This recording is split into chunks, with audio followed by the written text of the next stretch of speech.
was saying, well, the idea is it's, oh, well, man, how much should I say? So you know kind of the general premise of it, right? Okay, if I understand right, severance is like it's like the reason it's called severance is like you have your work life and your home life, and it's just like severed, and so you don't Right, remember what's going on in each right, thing. right. Okay, I think we're ready to go live, so I'm gonna go live on Lobsters, Okay. and then I'm gonna tag everyone. Oh, let's add a title though. So we're gonna put talking about Michelle Stone plus LDS Psychology. We gotta milk Oh, this cool, Michelle man. Stone drama, right? I'm pretty sure Michelle will see this, but it's what can she do?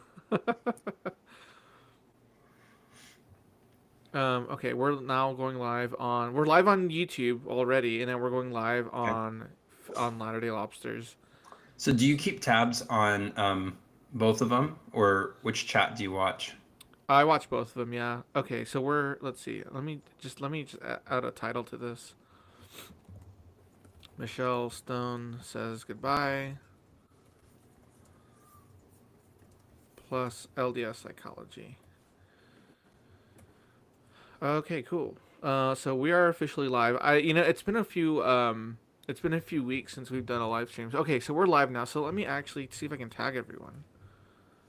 I won't do it from here.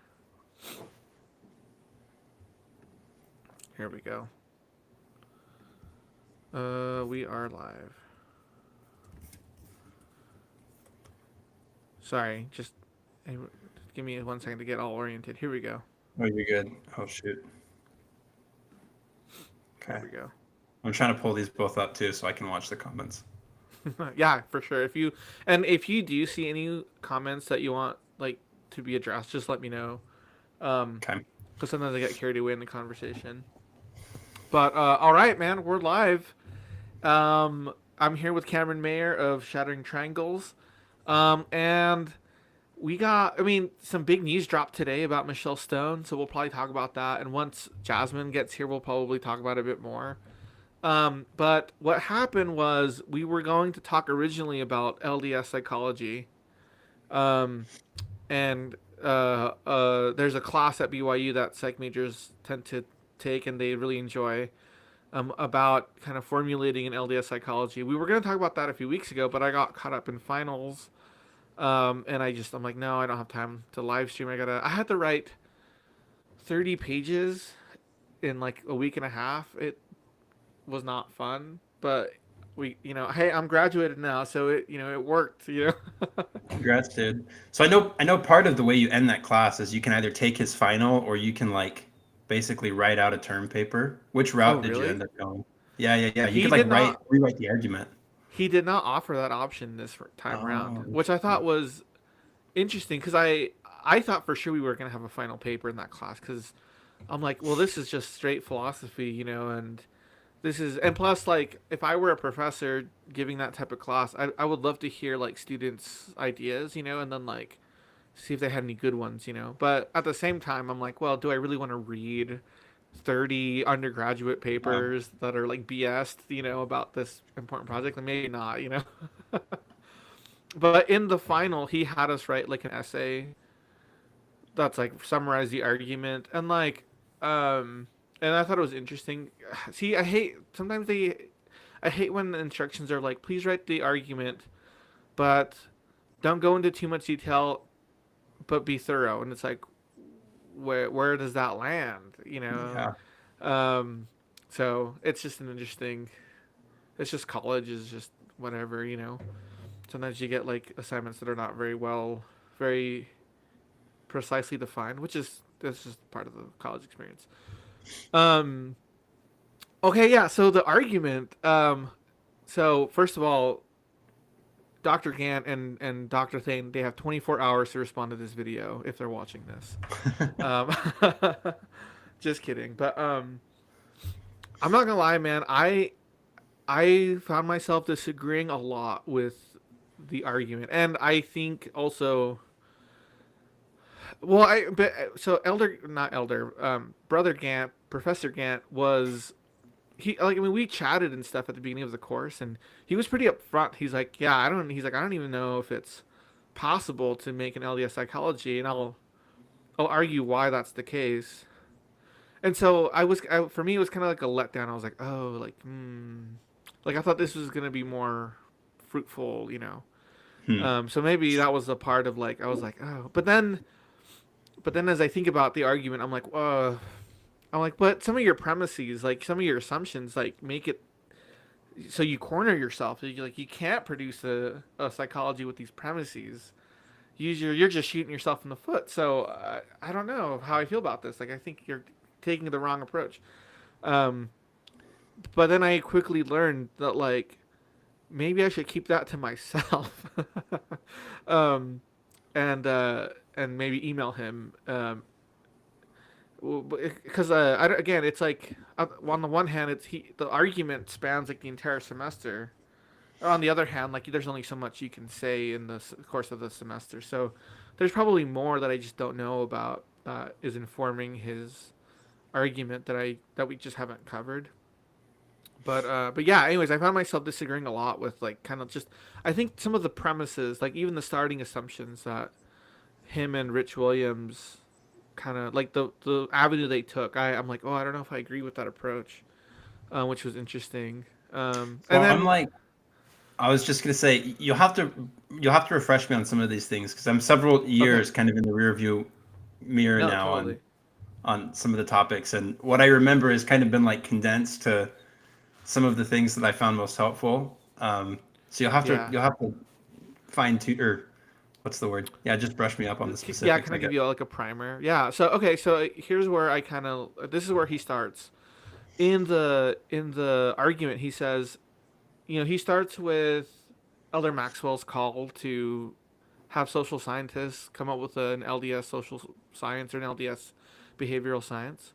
This is in the mid 70s, which makes sense because Freud is like at the height of his prominence, and then Foucault is also like starting to become very popular at this time.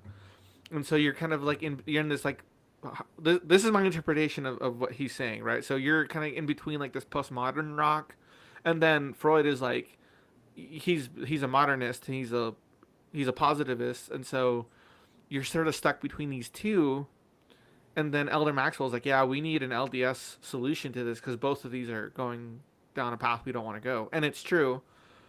Um, and so Rich Williams, I think Rich Williams is mostly he's the one developing this idea, and he says, well, the apostasy has infiltrated all the sciences. Like we're all of our science is based on like a Western tradition, a Western science, a Western metaphysic, what's it called? Hellenistic. Hellenistic kind of worldview, and that's part of the apostasy. So we need to the way he describes it is he needs to turn things upside down. And the way I understood this was like, yeah, okay, so he's gonna turn this upside down. So he's sort of like rejecting modernism, and then at the same time he's rejecting postmodernism as well, which is interesting. Um, and I'm like, okay, that's interesting. Like that's an interesting way of going about it. And one of Rich Williams's articles, he says something like he makes several other moves that he's like, well, we can't do eclecticism. That's off the table. I'm like, why? Why is eclecticism off the table? And then he says like, and then on top of that, there are assumptions in our methods in our scientific worldview that are at odds with gospel principles and gospel assumptions. So I'm like, okay, that's really interesting. But so um, I was like, so they quote right. They quote Joseph Smith in one of the articles. They say something like, one of the grand principles of Mormonism is truth, which is true. What does he say? I can't remember. But I read Don Bradley's article on that where there's actually three grand principles, right? It's truth, brotherhood, and relief. And that's kind of where we get the Relief Society and like the priesthood camaraderie. And so I'm like, okay, like so instantly I'm like, well, their treatment of LDS history seems to be quite narrow. because they're not historians. They're not church Who's this, historians. who's this they? You mean Rich Oh, Williams yeah, and Rich and Gant. okay. I'm like, their treatment of LDS history is somewhat narrow because they're psychologists and not like Mormon studies or church historians. And I'm like, and I'm like, but Joseph Smith is also like, he's a master synthesizer, he's a master syncretist, and he's syncretizing and synthesizing all these things and reappropriating all these traditions. And that's a form of eclecticism as far as I can tell. And so I'm like, wait a second, that's not quite right. Um, and so I think just starting with, so what he's doing is he's negating the popular worldview of today, but then he's also not allowing for eclecticism. So then I'm like, oh, yeah, like you have to start from scratch basically if you're gonna do this, like LDS behavioral science. And I'm like, I don't know if I agree with that. And so from the get go, I'm like, okay, I'm on a different boat, I guess, Mm-hmm. and I'm not on this train. Um, and Gant makes a case, for that. But anyway, so that's the first part of the argument. The second part is something like he, because of the Western tradition, right? The metaphysic is like, um, it's Cartesian, and you're like an objective observer, and you're trying to abstract principles from the phenomenon you observe, and so there's sort of like Right, he right. describes it as kind of like an idolization of abstraction. It's very Abstraction. platonic. That's right, and so he's against things like um, operationalizing Right. constructs. He's very against naturalism, natural law. Um, and I agree with, actually I kind of agree with that. Like some of the, like Freud, for example, with his psychoanalysis, like he kind of just like reified these ideas, and he's like, well, these caused the thing, and it's like you have no evidence of that. Um, but then where I found myself disagreeing was, I was like, wait a second, because my project is, how do you make the gospel, and how do you make psychology, how do you make everything more meaningful? And for me, that means that you should be able to articulate like meaningfully what you're describing. But then that kind of like gets into like this positivist thing, right? Where the positives are like, well, if you right, that's like what can be said clearly, and what cannot be said at all, right? That's kind of like the Wittgenstein approach. And so the positivists are like, well, if you can't put it into a proposition, it's nonsense and it's not real, and that's not true. So you got Mm-hmm. to reject that. So I agreed with Gant on that. But I'm like, but you should still at least try to make it art to articulate the thing, because it makes it meaningful. Mm. So I thought that was a very interesting. So again, it's like we're diverging like little by little throughout this course. So then he introduces kind of like the Hebrew worldview, where he's like, okay, the Hebrew worldview is not Hellenistic. It's more concrete. It's more verbal. Not verbal in the sense that you articulate, but like it's more verb centered. You're doing the thing, right? Instead of describing Right. what It's all charity is, embodied you're and being action charitable. oriented. Yeah, that's right. It's action oriented and it's concrete, and for sure that's woven throughout the scripture and the biblical worldview. And I'm like, okay, that's good. Um, and I don't know. So we didn't spend much time there, but I see the move. So it's like we're rejecting Western epistemology, we're rejecting Western metaphysic, and so where do we go from there? Well, you either have to start something from scratch, or maybe you adopt like a more ancient perspective, which is the Hebrew perspective. So I'm like, okay, that's cool. But then I'm thinking like, well, that wouldn't be necessary if you didn't have to get rid of the abstraction and the all that stuff. You could still play with it if you didn't outright reject it. And as far as I could tell, well, I haven't read. Let's see if I have a copy. I got this right. Yeah. The book by Thane. I haven't read it yet, but I need to. It's on my I think reading it's list. yeah, I think if you've taken the class, it's kind of like a um more how would you put it? Like user friendly Oh, okay. version, like more generalized, right? It's not as like heavy on the psychology, and so I think Yeah. if you've taken the class, the content in it probably for the most part is accounted for already. Okay, yeah. So you might not find a ton new in there, but Yeah, well, I mean, I don't know. We'll see, because I mean, this is like a volume, right? It's like a 100 pager, and then we only read mhm. like one article, so so that's where he goes. I'm like, okay, that makes sense. From there, he talks about agency. He talks about it as it being like a watershed moment right now. Psychology and all the social sciences treat human beings as if they're deterministic, mechanistic, reductionistic Mhm, beings. mhm. We're just billiard balls being bumping into one another, and that's all determined. So agency is removed, and so the argument he makes is like agency cannot be reduced to sub mechanisms. It's just part of our ontological being,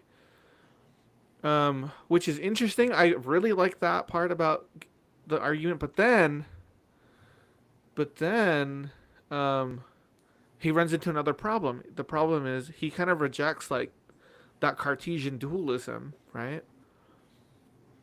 But then if you say that agency is a non-material, non-reductionistic, like fundamental thing, you're then reintroducing a dualism right there again. So I'm like, oh, you're running into a contradiction. This is not good. This is tough. And so I'm like, this I'm struggling with this. Like you're not accounting for this problem. Um, and then from there, he goes, so agency is the thing. Then he talks about relational ontology, right? Like relational ontology. Again, I was like, yes, this is good. That was the big problem with Freud for sure. Heidegger, um, for sure addressed this. Like we're not just individuals; we're like embedded within a network of social interaction. And there's other arguments too that I think are interesting. Um, like if you're a social scientist and you're observing social phenomenon, and you can't have social phenomenon if there's no sociality. And so there, part of being human is just being part of being with others. And the relational ontology. So I thought that was good. We covered Terry Warner's um, self deception, which I thought Mhm. I love that. That was a great highlight of the one of the highlights of the course. There's other. See, what was interesting is the way, and at least in the course, he talked about it in terms of self deception, which is true. But underneath the self deception is like the relational ontology, because Terry Warner sort of says the reason why you're engaging in self deception is because you are misconstruing your relationships. Right. You're not focusing on the relational part of it, and that misconstrues your reality, and so that's a form of self deception. People like Peterson and hey Jasmine, what's up? Hello, how are you guys? Good. Hey, I'm gonna turn Jasmine? your microphone up because you're a little soft. Okay. Um, and maybe ours are just too loud. Anyway, so yeah, so Terry Warner was interesting, but he didn't. I think that's kind of where he was going with it, is with the relational stuff, but he didn't cover other angles of self deception, because Vervaeke and Peterson, they have their own takes on self deception. Mm. Okay, so then from there, what happens next? So from there, he talks about agentic sexuality. So Jasmine, you just jumped in. We're talking about LDS psychology. There's a course at BYU that offers like Oh, a sweet. it's a specific course about it's like him and this, it's like the professor and another guy and maybe a third guy. They're trying to trying to formulate like what would an LDS behavioral sense look like. So we're kind of like giving an overview of like what they Oh, argued. cool. So we'll Awesome. recap at the Cool. end. So but we're in the middle of it. So okay, so we just talked about agency. We talked about like the relational aspect of human beings. Then he talks about agentic sexuality. Like he sort of rejects like the idea that, so he rejects like the social constructionist view of sexuality, where it's socially constructed, and not only that, but it's that it causes you to behave a certain way. He rejects that again on grounds of like it's abstract, like you're reifying abstractions, and motivations aren't causes. So that's a problem, and then also there's a problem of like if your ontology is a certain way, it can't change, which is an interesting argument. Um, and I thought that was good. I thought that was, I mean, it was consistent. So, because he would say something like, before 18 whatever, right? Like the term homosexuality wasn't invented until like 1870 something. Mm-hmm. And then Foucault was like, yeah, like a lot of these sexual categories, they kind of just like came to be like in the later part of the 19th century. And so prior to that, we didn't there were people doing things, but they didn't think about it as like an identity that's causing you to act a certain way. Um, and I'm like, yeah, that's good. Oh, and so okay, so the whole time during this course, I'm like, yeah, Gant is a crypto postmodernist. Like, he's just deconstructing and like undermining like all the modernist things, and but at the same time, he's also not a fan of postmodernism, but he uses He's almost like a postmodernism. postmodernist. I don't know about that. See, I'm curious where the post part is because I'm like, yeah, he's like he's kind of like a postmodernist, even though he doesn't like the postmodernists. And I'm reading two books about postmodernism right now, so I'll get back to you because that's my Okay. summer reading. And so I'm like, okay, this is interesting. But then, where did I find myself disagreeing? Um, the part I found myself disagreeing was like actually his theological angles. Like, Hmm. there's this one article about unconditional positive regard and Carl Rogers and like how and safe spaces. And man, I had a hard time with that because he in the article he claimed that God's love was not conditional or was not unconditional, that it's conditional. I'm like, oh, I really disagree with that. Um, I don't think there's much evidence for that. And then I felt the article itself had some suggestive implications about people in the LGBT community. You know, the logical implications are like maybe this group does not meet the conditions for God's love, and I was like, oh, I have to disagree with that for sure. Yeah. Um, but I didn't get a chance to talk to him about it, which is probably a good thing.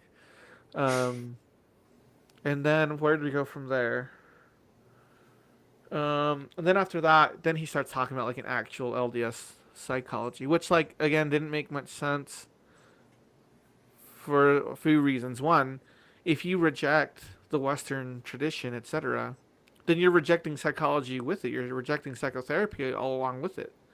So you can't even begin. Like you're shooting yourself in the foot again. Like if you're gonna reject all the Western philosophy and the Western products of modernism and postmodernism, then you can't say you're now going to develop a therapy like a psychotherapy because that's a product Right. of the Western. You Yeah. know, and it's funny. He even kind of makes this point somewhere in the beginning, like, Right, and he maybe he did. You're said this right. to me as well. Like, he'll say something like, the format of this class is Greek in nature. So, like, Mm-hmm. well, all throughout, we're kind of talking about the differences of Greek and Hebrew worldviews. Like, the fact that we're making an argument and the way that we're framing the conversation ends up being like in Greek terms, more or less, even though you're talking about a Hebrew worldview.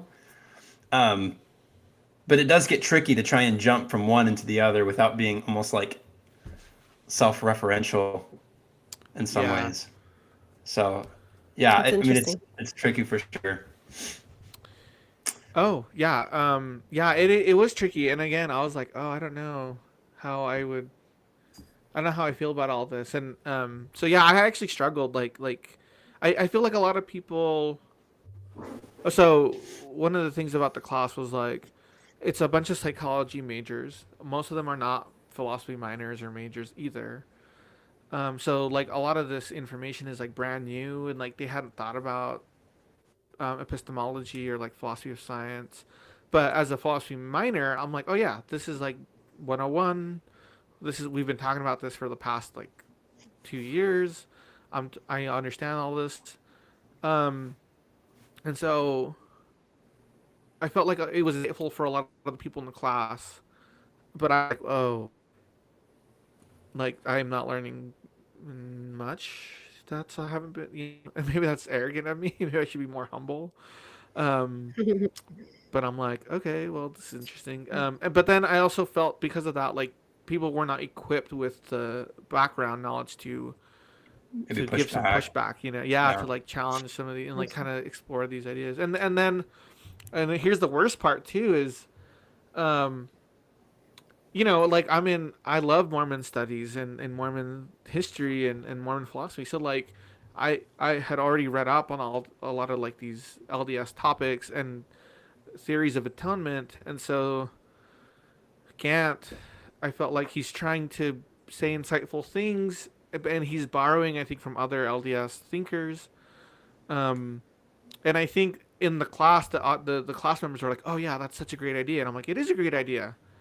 That Gibbons had said, and that Osler had said, and that Faulkner had said, and so I'm like, "Oh, like I'm not hearing the novelty here." So I didn't want to be like rude in the class or anything, but I was like, so I'm like, okay, so like, is he actually developing an LDS psychology or is he not? And I'm like, it sounds like maybe not. And so I was like, kind of bummed with the course. And what else happened? Oh yeah, okay.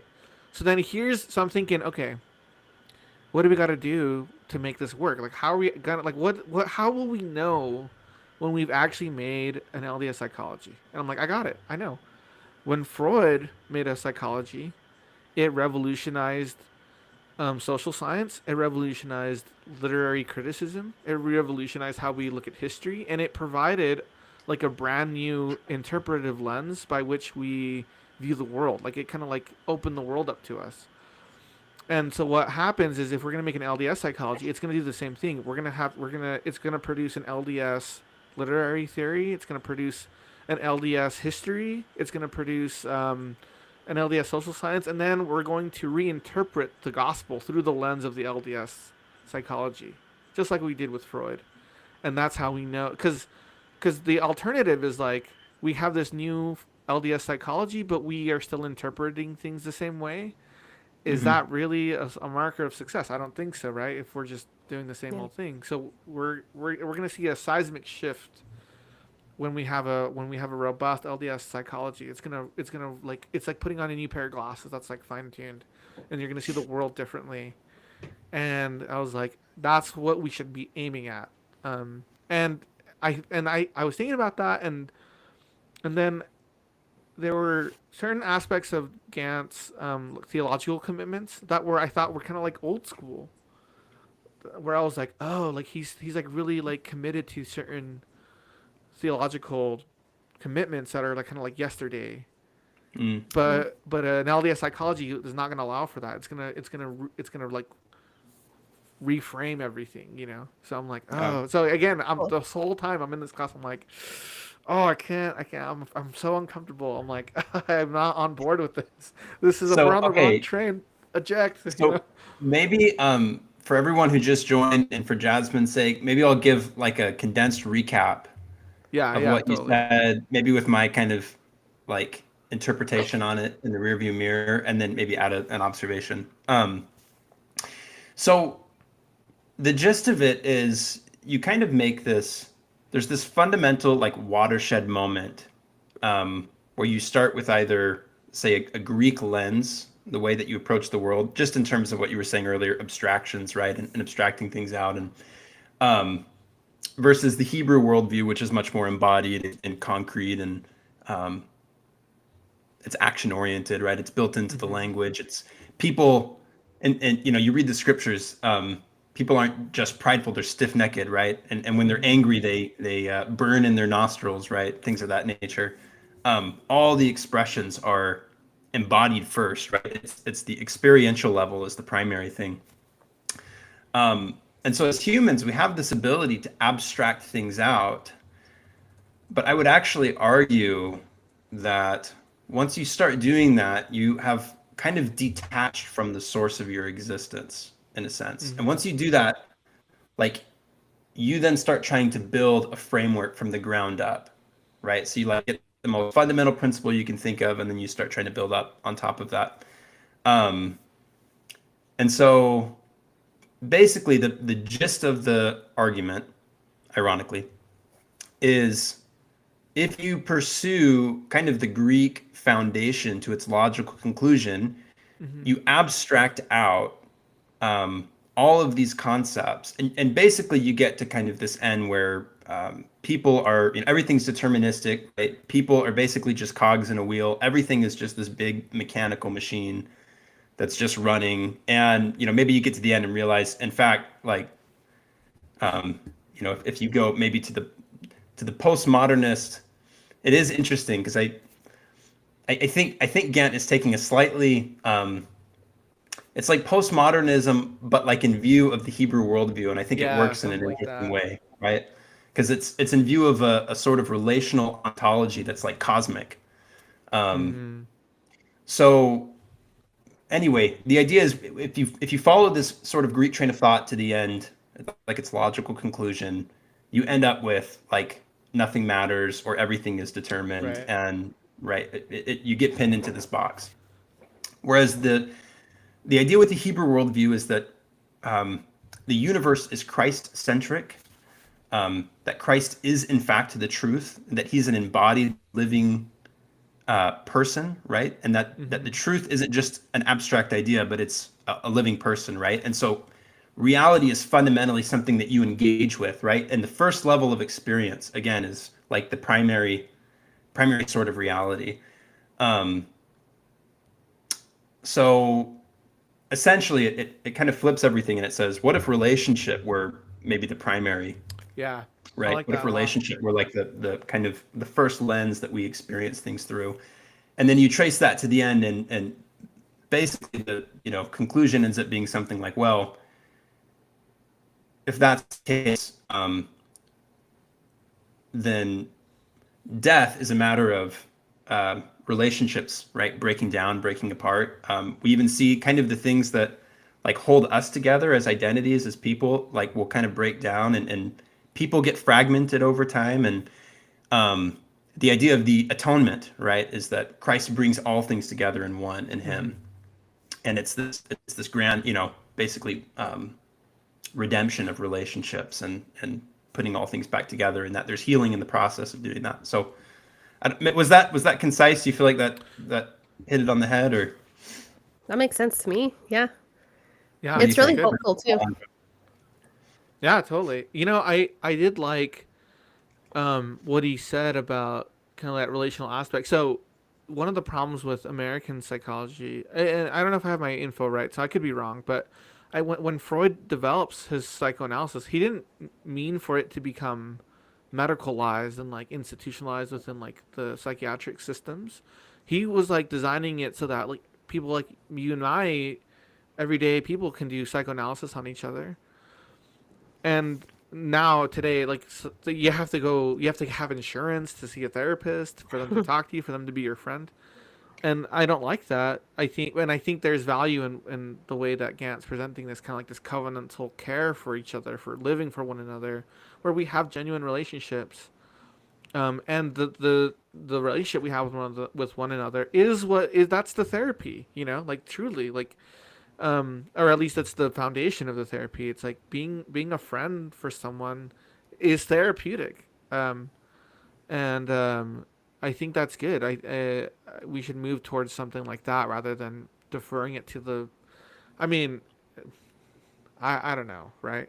I think about my Yeah. Mexican grandma. Like she's like, hey, you have a cold? Like here, let me mix you up this little soup with like these ingredients, and you'll be better. And it's like, oh yeah, and I'm better now, and I don't need a health insurance or a prescription for this. It was so funny. My grandma uh, tried to bring peyote over to the U.S.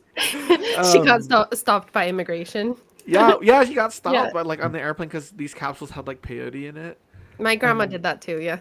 yeah, and the border people were like, "Ma'am, you can't have this. It's illegal to have." She's like, "Why? What's wrong with it? It's just like It's the herbs." earth. She's like, "Yeah," and it's like it has peyote. And she's like, "What?" It's like, "All right, we'll just throw it away. Jeez, whatever." And then she came, and I was like, "Okay, cool." Um, but but Yeah.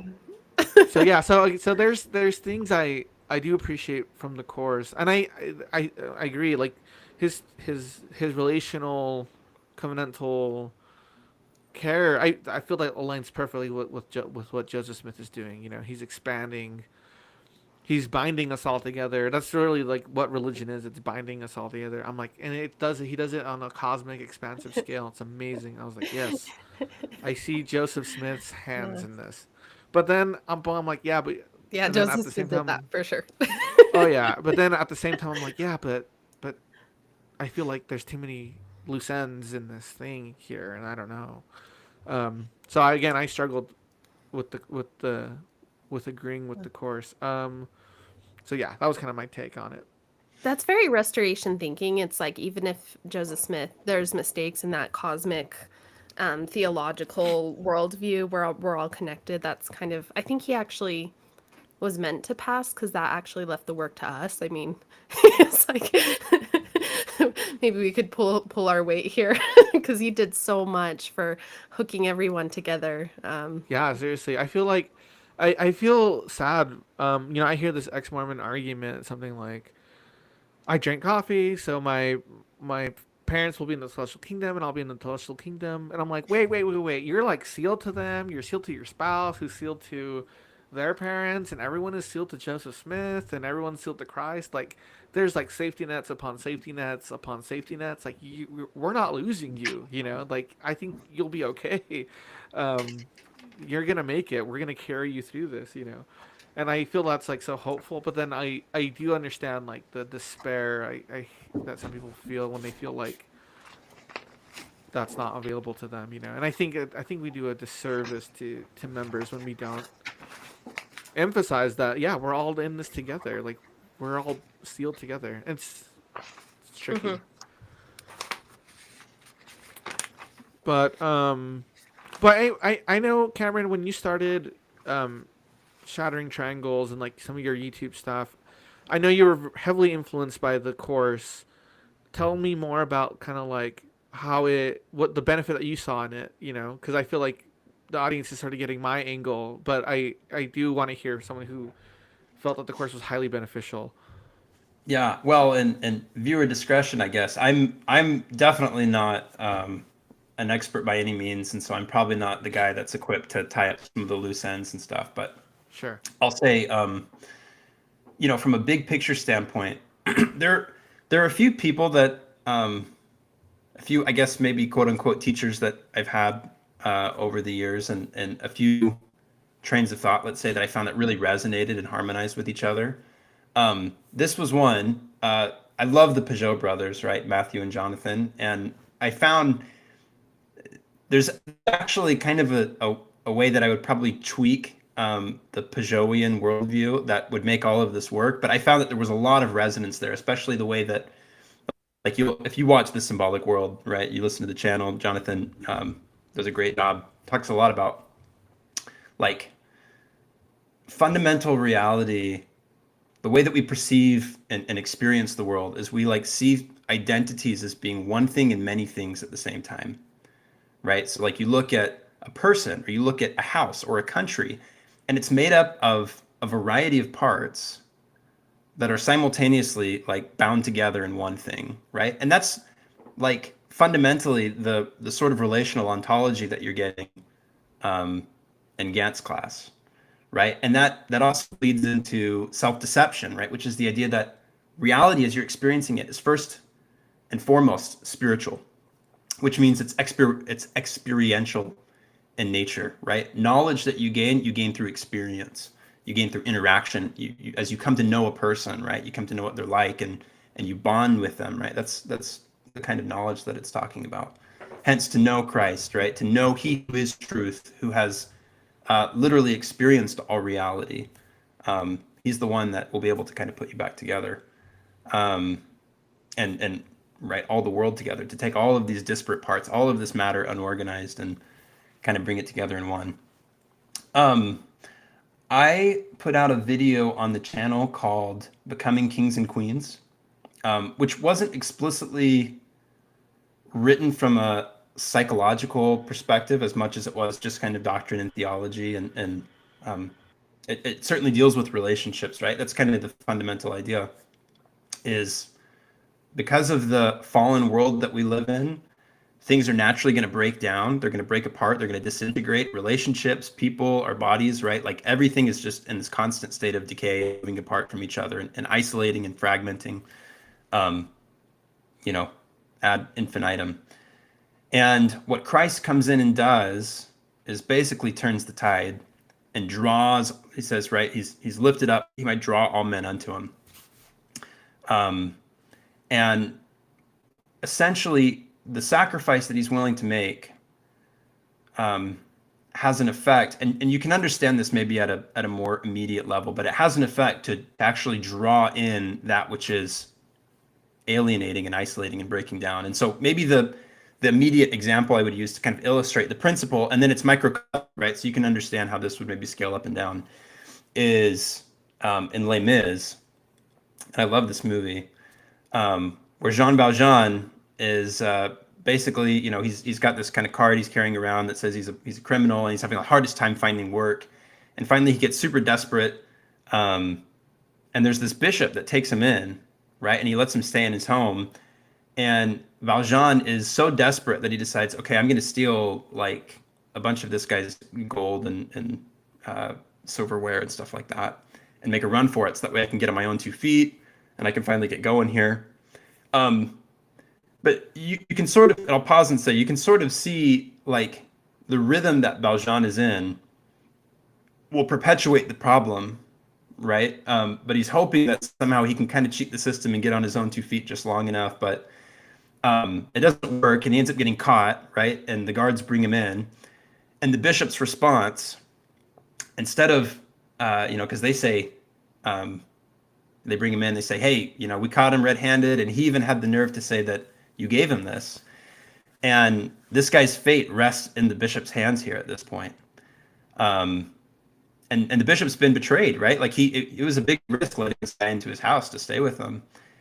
So the relationship has kind of faced some betrayal to some degree, to a big degree, right? And the bishop's response ends up being the key. And he says, essentially, that's right, to the guards, that's right. But my friend, you left so early, surely something slipped your mind. You forgot, I gave these also. And he hands them, right, these 2 like silver candlesticks. And he says, how could you leave the best behind? That's awesome. And it's very Sermon on the Mount-esque, right? Mm-hmm. Yes, that's if right. someone steals from you, right? Or if a man sues you at the law to take away your coat, give him your cloak also. If a soldier compels you to go a mile with them, go with him too.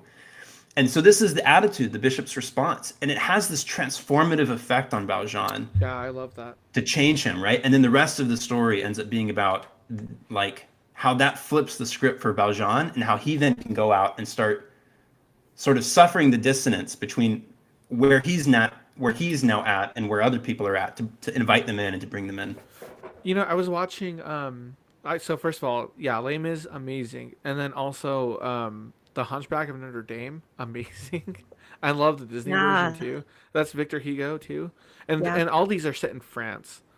And the French Revolution is going on, and a lot of social justice ideas come from France, and and even issues about like the clinic and the prison and things like that. And so when I'm watching something like The Hunchback of Notre Dame or Les Mis, like you see this like very tightly enmeshed like Christian ethos, but then also that's paired with like this like social justice kind of idea, which I think is like social justice and woke stuff. It's really tricky today, because I think for the American left, it's sort of bastardized. It's like a bastardized Christianity, and they don't even know it, and they kind of reject the Christian part of it. But really, like this idea of treating everyone lovingly and like extending personhood to them, these are all Christian ideas that have been happening in France for a long time. And then the French intellectuals, I think, are also sort of like adopting this Christian thing, but they're also rejecting it too. But for me, like Les Mis and The Hunchback, they're such moving stories, and Dostoevsky too. When he has Christian themes in there, it's like, wow. Like I'm thinking of Dostoevsky's Crime and Punishment, where I can't remember the character's name because they all have like 5 different names in the book. Can't keep track of them, but Some Russian name. yeah, it's like it's like he has your name and then like 2 nicknames and the name that his mom gives him and then like all these names. But like there's like this drunk guy, he's a captain or something in the police, and his wife leaves him because he drinks too much, and his daughter goes into prostitution to help pay for things, and he's so depressed about it. The only thing he can do is drink more and consume more of his money. And then he talks about how the glimmer of hope he has is that Jesus Christ will one day come, and he'll forgive his daughter for having to prostitute herself to feed her family. And I'm like, again, that always like makes me want to cry, because just Christ is so merciful, and it's so loving, and it is so transformative. That's the thing. One of my favorite stories is Brandon Flowers. He from the Killers. He wrote his album. It's like his Mormon album. I can't remember what it's called, but he based some of his lyrics off the Prodigal Son, and like his Canadian atheist like punk rock producer was like, I don't understand what you're saying here, and he's like, oh, well, have you heard of the story of the Prodigal Son? He's like, no. So then he tells him the story, and then the producer starts crying in the studio, like he's like dreaded and tatted and piercings. He's like, "It's an amazing story," and so like, so yeah. I mean, I love that about Christianity, like Christ as a sage and a moral leader, like the love that you feel, like it's unparalleled. I feel like I can't think of anyone else. There's a lot of wise figures in history and stuff, but the love that Christ has, it's just unmatched. I can't think of anyone else. Yeah. And this is why I take really big issue with the idea that his love is conditional.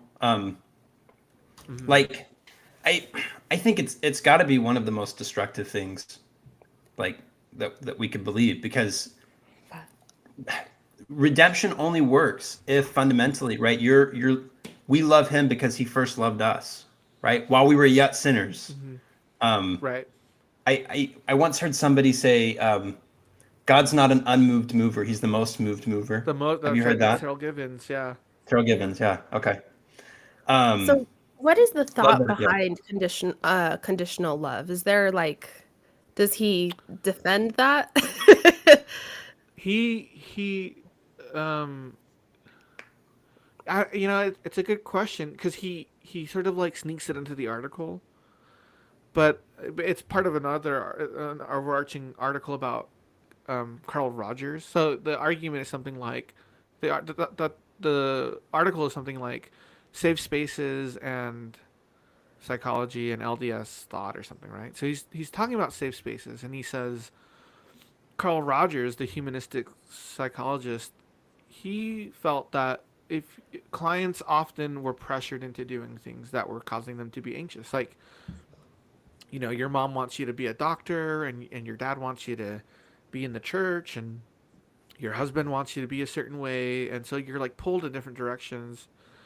And he said, but that's not authentic, because you're not choosing to be that, and that's not only is it not authentic, but it's also distressing for people. And so he says, in therapy, what I do is I accept people as they are, and I let them choose their own thing, like if they want to do a certain thing. And so then he says that Rogerian therapeutic setting is sort of like the basis for safe spaces. And so there are safe spaces, especially like this is the late 2010s. Safe spaces are a big thing.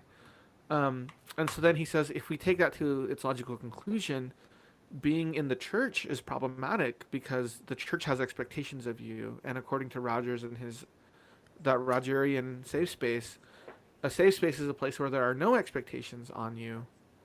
And so you can't be a Christian and believe in safe spaces because the church has expectations and commandments of you. And then he says something like, so that was the first part of his argument. I'm trying to remember the rest of it. He says something like, God loves us unconditionally. He doesn't say it unconditionally. He says God loves us, and there are conditions, and He has commandments for us. And according to a Rogerian worldview, that would be inauthentic. And really, his point is something like we should reject Rogers. That's his point. Like we should reject Rogers because it's incoherent and wrong, and we have to reject the gospel. I'm not willing to do that. Let's reject Rogers. And then he says the true safe space is in the church. And there has to be a space where there are expectations, and it's safe. But then I feel like he undermines the whole thing by like putting in this, like, God's love is conditional, and I'm like, I don't see how that works, theologically or psychologically. And so I think that was for me that was the most problematic. I mean, that's like a loaded term, but the least convincing part of his argument. I don't know why that was in there, etc. I could ask him again. Jeffrey Thane could say something. Trevor's gonna join us. So let me send him the link. But anyways, yeah, that's kind of like the nutshell version, as best as I can. Interesting. I don't know, Cameron. I'm sure you read that article. Like, is there anything you'd add to that? You know, it was interesting because I remember you posting that in the group. Yeah. And I don't remember reading that. Oh, okay. So that may have been something that was new that he's added For sure. since in recent years. So Yeah. So anyway, I don't know where that fits in his kind of his theory, let's say. But I don't know. I don't. I think people should challenge. I think they should challenge everything, right? Like, don't just be dogmatic. But and so I was, if we had to write an essay, I would have probably tried to just like destroy the whole course, you know. That would have been fun. I probably would have gotten an F. So, and I was so tempted to like point out flaws in the final too, and I was like, I'll just not do that and try to write a good representation of the argument. You know, the worst grade I got at BYU was in Anthropology 101. Dude, oh man, what? Tell me about that, because why did you get such a not so great? I think the TA didn't like me, but it's because really? I felt like it was fundamentally like really, really postmodern in a way that like bugged me. Yes, like it is. Actually lacked some self-awareness. And I was like not enough that I would criticize it in my like essays and things like that. And I don't think the TA liked that. So I did not get excited. Yeah, I took anthropology as well, and we had a brand new professor. It was like her first time teaching. She had just gotten her PhD, and she did like anthropology and like politics in Germany and things like that. And it was very like for sure there was like a lot of Marxism in there.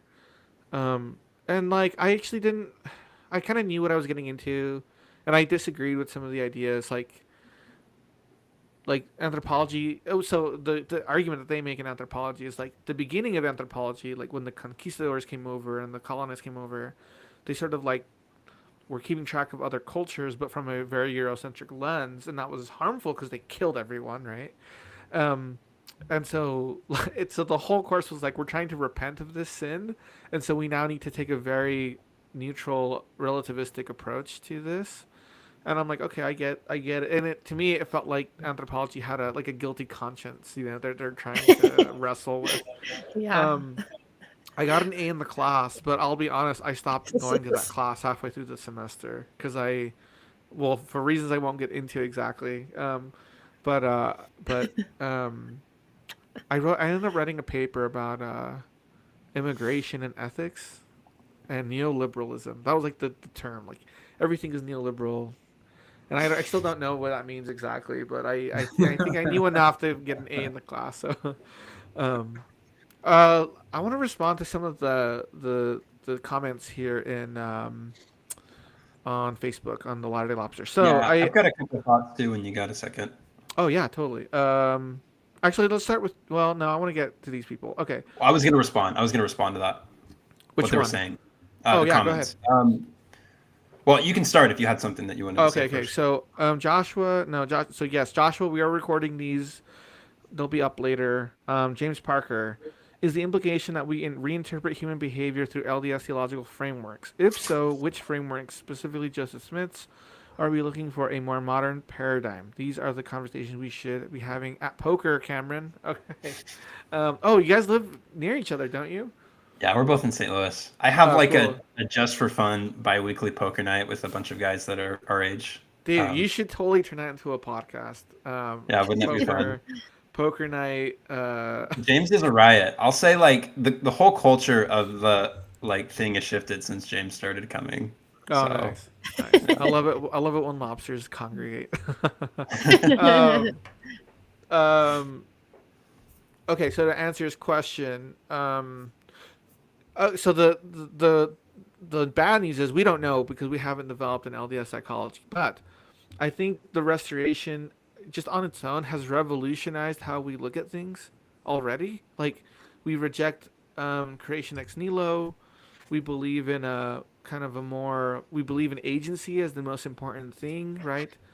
The fact that God is like an embodied person is also revolutionary, and so that already changes how we look at human being, right? Like the fall, we look at the fall radically different than other Christians. We look at nature radically different from other Christians.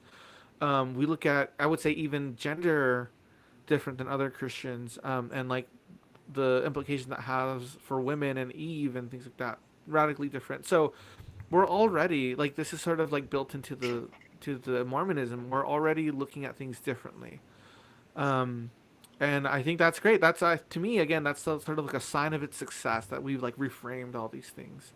And I think, I think Elder Maxwell is right. Like, there is a fertile bedrock for like an LDS anthropology, an LDS psychology, and even in LDS history. Like, we look at history really differently. Like, if you look at how the Book of Mormon unfolds, and I guess one of the things is like, how do we make the scientific community take that seriously, right? Like, they probably would reject, of course they would reject like an intervening God, but there's a case to be made.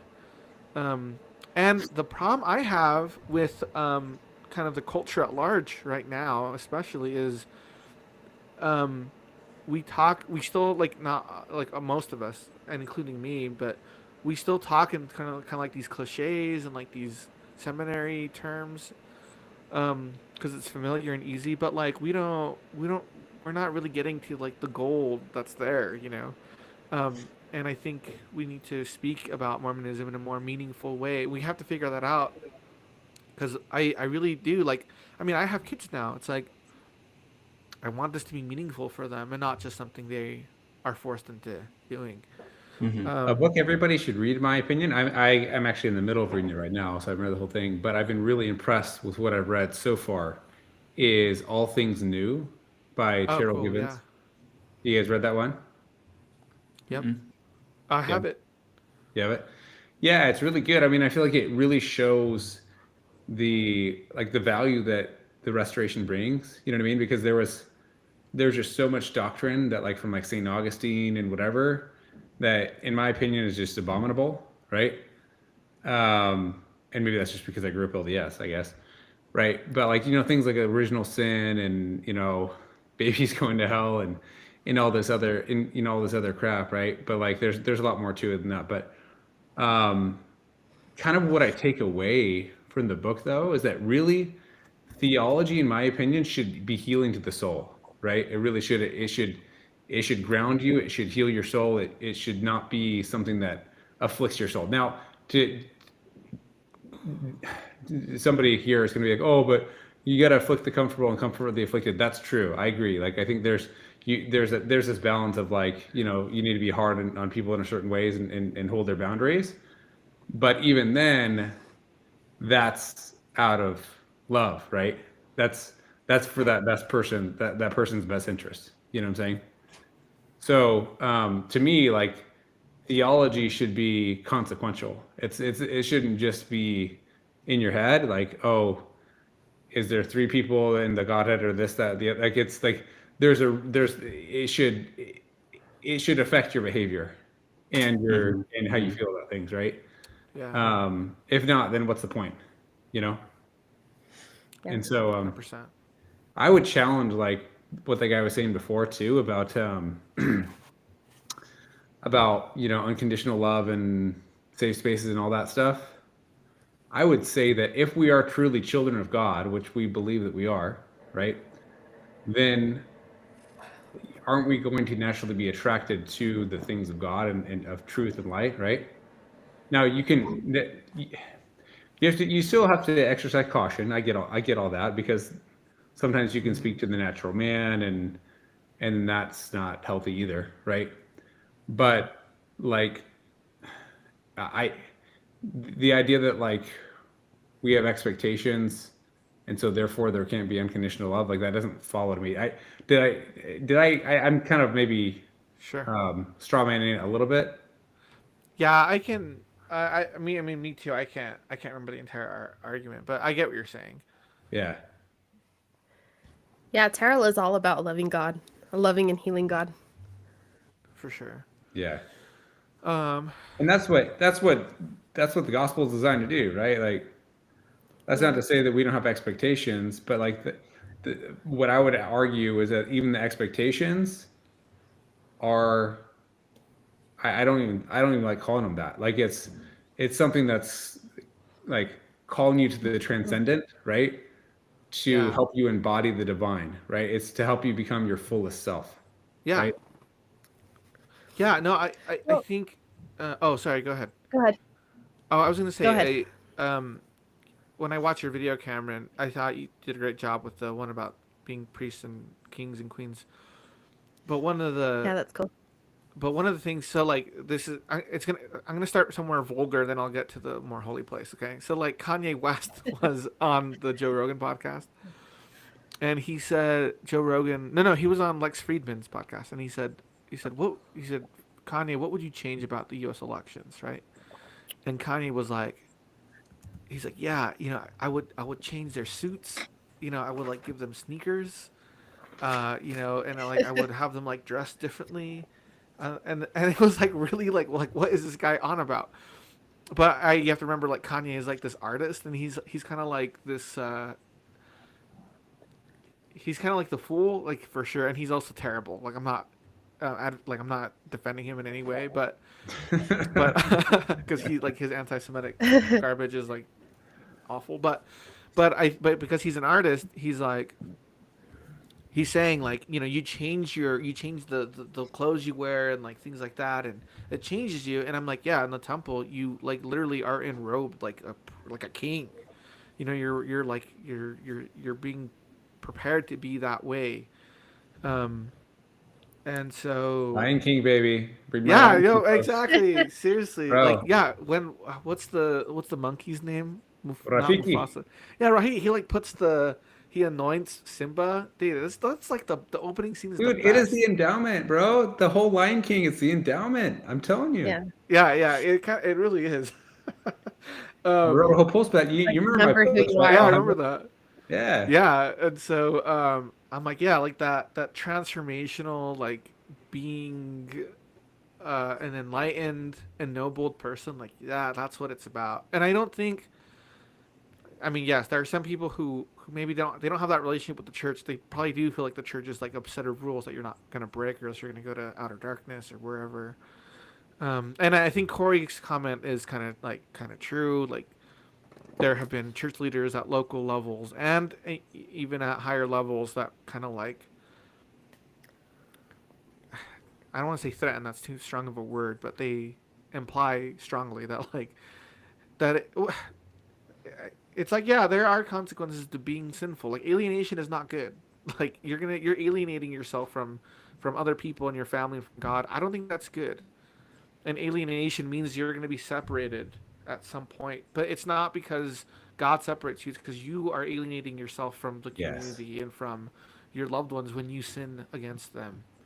And I think that's where the shift, that's where we need to reframe. It's not that God would love to have you in his arms, but you can choose not to be there, And so, Well, it's the same thing too with like the paradigm of judgment.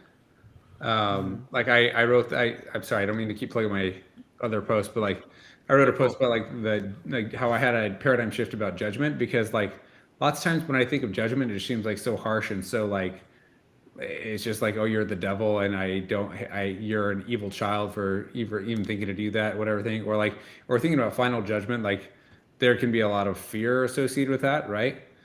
But like when you think about it through the eyes of like a father, right?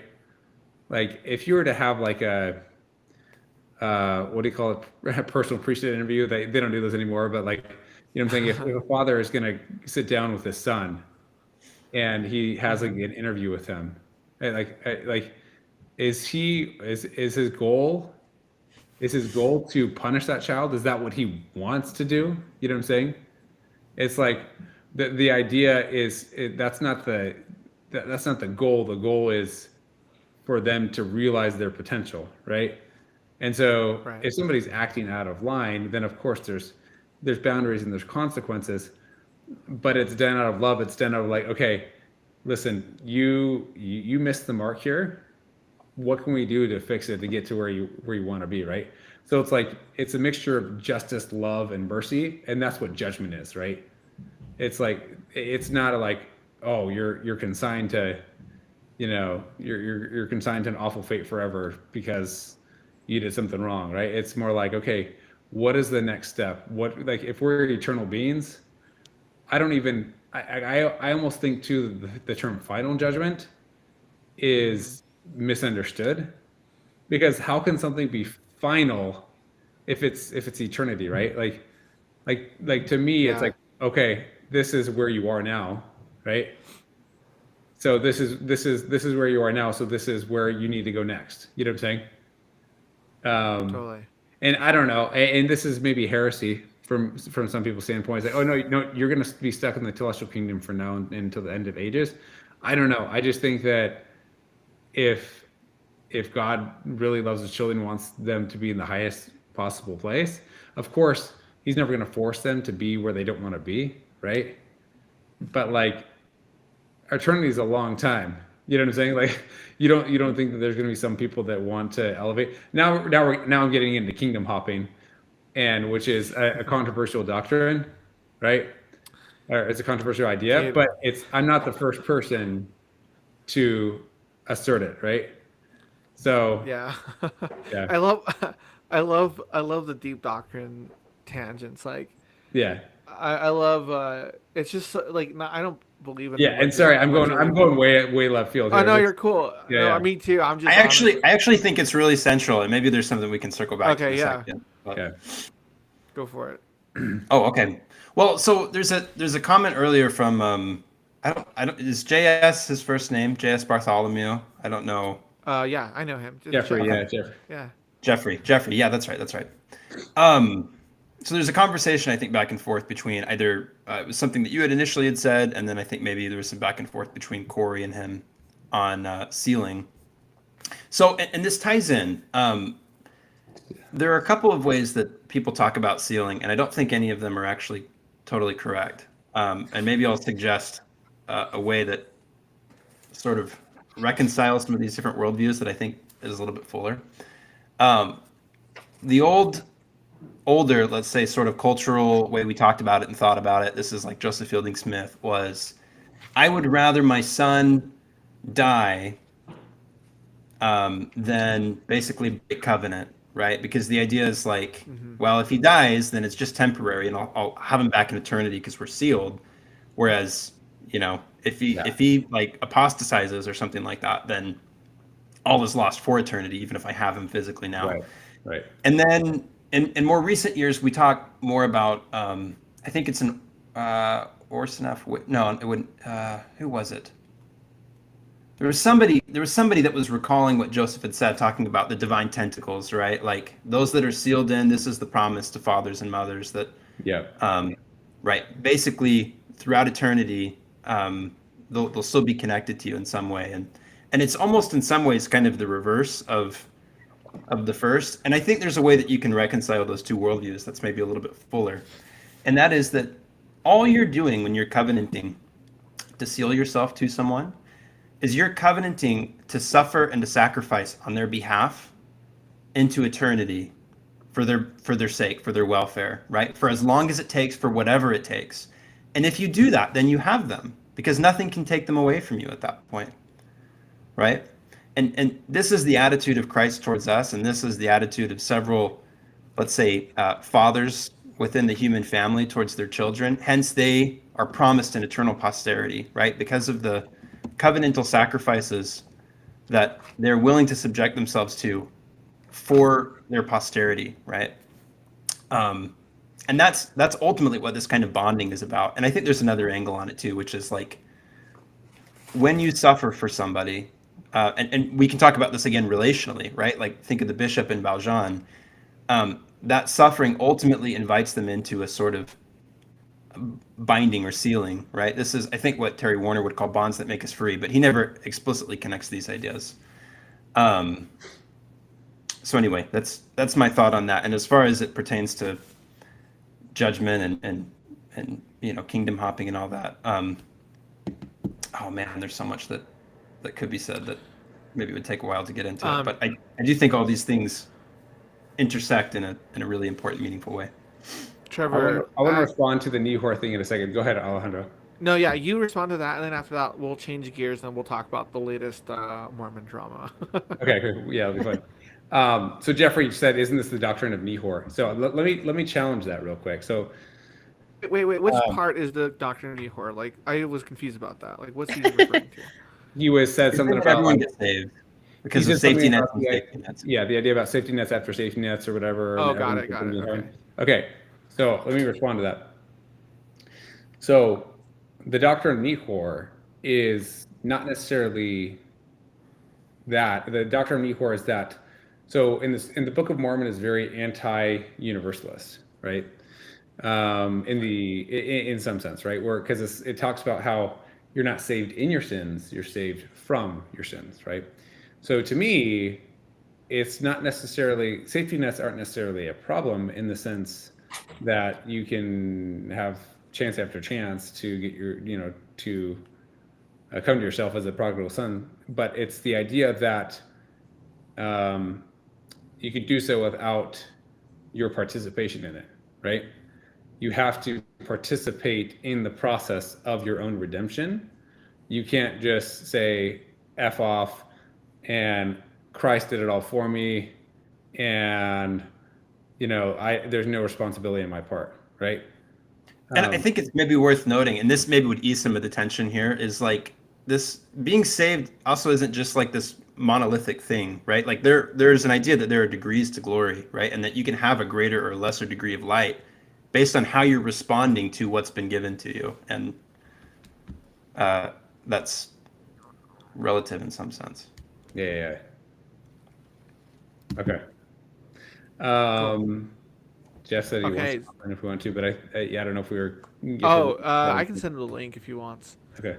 And maybe that's actually a perfect opportunity because, the latest Mormon drama is that Michelle Stone released her latest video about no longer doing her YouTube channel 132 Problems. And there's so much to, that has a lot of implications. Like what's going on. This project has had a lot of steam for the past 5 years or whatnot. People are suspicious about church discipline. There's rumors. There's always rumors. I mean, I feel like the first thing anyone says is church discipline, but we don't know for sure. I think it's one of two things, honestly. Sorry, didn't interrupt. Oh no, go ahead, man. I feel like it's to me the only thing it can be is either church discipline or because she talked about how she was I've been humbled and I want to be humble or whatever like that. You know what I'm saying? She talked about that in the video. It's the ether where it's hey, if all men come into me, I'll show them their weakness, and I give them a weakness that they may be humble, right?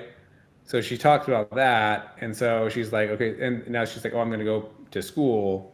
So the only other thing I could think of is maybe she's okay, maybe I do have this whole thing wrong, and let me go through my formal education of being a trained historian myself.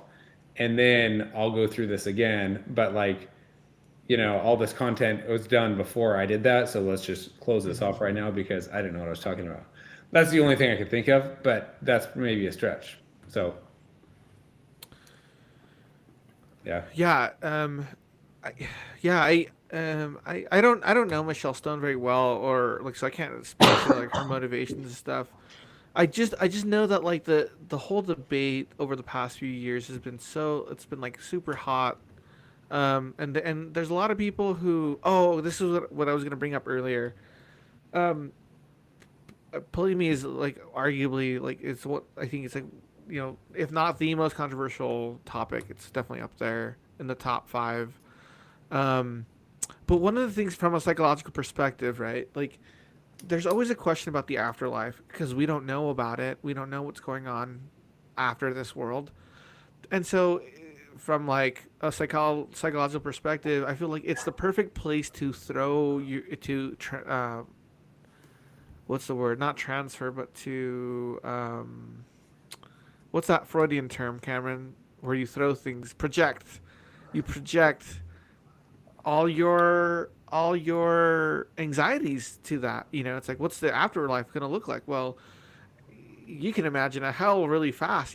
Like, and and not only that, but today is like the most we're living the most anxious time in human history, probably. Like, mental health issues are just skyrocketing. Everyone's anxious for different reasons. Everyone's depressed. There's a lot of sadness, grief, loneliness, and so I feel like there's an existential anxiety driving this whole debate about polygamy and about like what's the afterlife going to look like, um, and and there's a lot of anti-intellectualism because I feel like our intellectuals, one, they're trained and they're brilliant, but at the same time, like the philosophy of the day, kind of like this postmodern thing, undermines all the meaning making mechanisms that we have, and we're all left in this like really dark place. Um, and so I mean, when at the very least, the emotion that I felt in the video, she's very torn up about this, for different reasons. I think people are feeling that anxiety for sure. But I also, I don't know if this is church discipline related or not, but I will say there's a lot of toes that have been stepped on across this journey with this anti-polygamy rhetoric or whatever. And that's not a good way to approach the conversation. So I hope she does get the training to have like to be more respectful in the conversation, because if you can make a case, great, but a case isn't really being made right now. I think the toe stepping go both ways too. I mean, I've seen it kind of from the inside, and it hasn't just been Michelle stepping on other people's toes. It's been a lot of people who haven't shown up in their highest selves from the church narrative perspective. So like there's a lot of forgiveness to be had for everyone. Yeah. Yeah, that's a good point. I think there's like multiple reasons that she did it. However, like getting an education, it really is a privilege. And like to learn how to think historically and let go of all of the religious thinking is really difficult for people, because that implies a lot of different other things. It's kind of like a cascading fall. So I think we were talking about this earlier, like how Joseph Smith would look in this Me Too movement, with the proposals, and that's not to mention Brigham Young. So there's a lot that goes into it. So yeah. Yeah, it's a heavy topic. It's like it's so so close to home, It's like Yeah, and it's beautiful. Don's son recently passed, and he sealed to his first wife, and that sealing has brought me a lot of comfort. And so it's people have emotions all over the board about, forced polygamy, chosen polygamy, how beautiful polygamy can be, how terrible polygamy can be. Yeah. yeah, It's a hard thing. Going back to the Gantt thing, we did not touch polygamy despite talking about like a relational ontology. And I was like, oh, we're definitely not touching that hot mess, right? And then we also didn't touch AI either, right? Like there's no LDS implications for AI yet, right? So I thought I was like, oh, that's kind of a big hole. That's salient right now, but Yeah. yeah. Well, so I'm thinking about the debate. There was Jacob Hansen versus Jacob Isbell back a few months ago. It was really interesting. We were there, and it was the energy. Like you felt a lot of energy in like the crowd, and like there's definitely a lot of emotions. One of the most interesting things though was like Jacob Isbell was making a moral case. Like this is why polygamy Yeah. is unethical and wrong. But Jacob Hansen was making a historical Historical. case. Like, yeah, like this is the documentation that shows that it actually happened. And so they were kind of like talking past each other, and it's really interesting. Again, from a psychology perspective, like how you construe the problem, like how Yeah. you frame the problem, and there's a part of that, like there's part of the misframing that's like cognitive dissonance, Yeah. and then there's a part of it that's like just straight self-deception. But then the other part, okay, I have to talk about self-deception. Self-deception doesn't mean you lie to yourself. It means something more like you misframe the problem. Like for example, you know how in elementary school you had those books that's like if you look at it a certain way, it looks like this, but if you like squint your eyes, it looks different. And so like that's sort of analogous to a lot of problems that people have. It's like the way that you look at the problem initially, you've construed the problem, but maybe that's not the right way of looking at the problem. So you've now are trapped in a self-deception because you didn't willingly lie to yourself, but the way that you are perceiving the thing is not the right way, and you're at the same time perceiving the thing and deceiving yourself.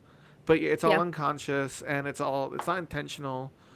So I don't want to Yeah. say that like people are like lying to themselves, although some people do, but self-deception is more like it's prior to all that. Yeah. And so Well, that's interesting when you bring up like the self-deception and this idea of polygamy, one man, multiple women. But we do have 10 plus cases possibly of polyandry. right.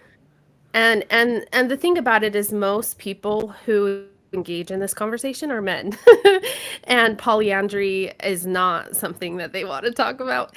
And so, I mean, it's like the last thing. Like men, there's some men who can hold it together and have a fair intellectual conversation about it. But I would say the majority of men, it gets emotional real quick for them. And they don't want to give polyandry at all. And so they'd rather give, at least from my experience, they'd rather give polygamy before they gave polyandry. Well, And mhm. That gives me a lot more compassion to all the women, I guess, that get so emotional, like with the historical points for polygamy, right?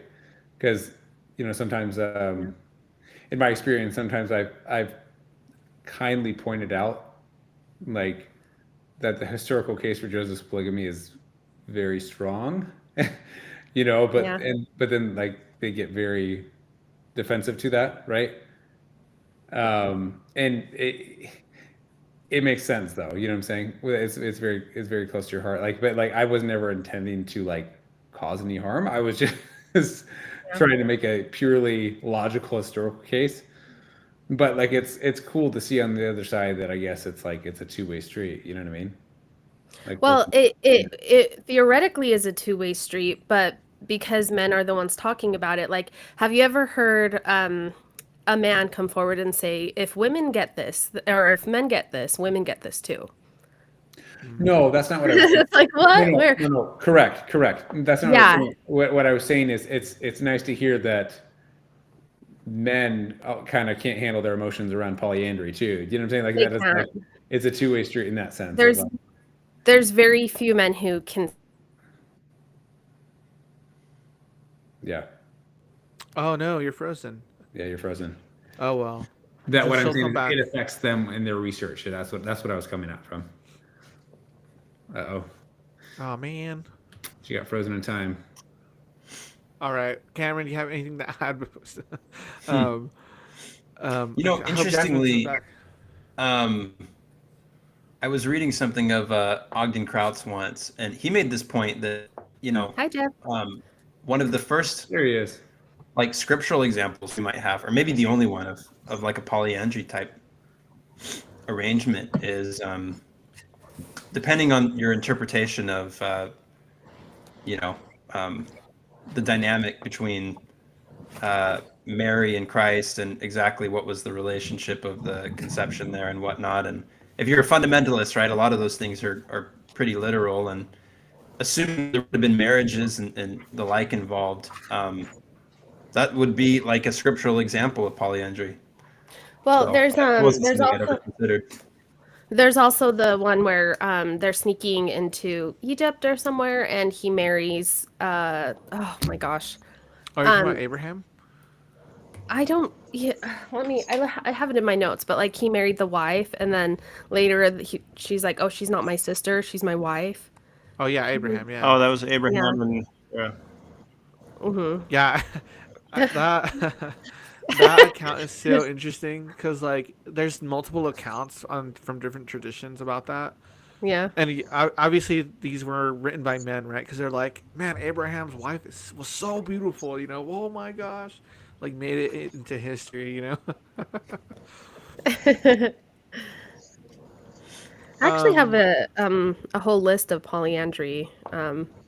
Yeah, there's actually oh more yeah, than that's crazy.